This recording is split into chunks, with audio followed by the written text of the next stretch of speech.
شوفوا الونسو هو كان لاعب كان خارق ازاي، بيوري لعيبه ريال مدريد ازاي ان هو كان خارق في اللقطات دهيت عشان يقول لهم ازاي ان هم يلعبوا.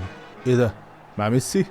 يا نهار ابيض، يا نهار ابيض، استرها يا رب، ده الخطط هتبقى خارقه فعلا.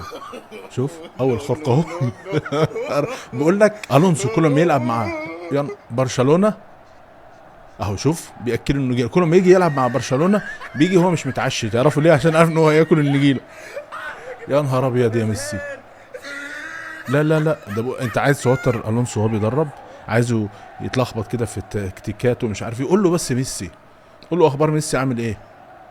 يا ربي يا ربي يا الهي، ايه يا ايه يا ميسي ليه بتعمل كده؟ انت ما سبتش حد في حاله يا ميسي، ما سبتش حد في ريال مدريد في حاله.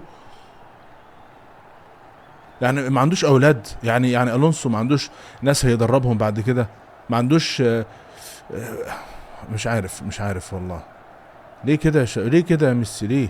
لايكم طبعا يا شباب واحنا كده شغالين. بس تعرفوا انه الونسو او اي لاعب اعتقد بعد ما بيلعب مع قصاد ميسي، خصوصا انه الونسو اصلا لابس مع ميسي كده كده، بيروحوا على طول على دكاتره نفسيه، عيادات نفسيه لازم.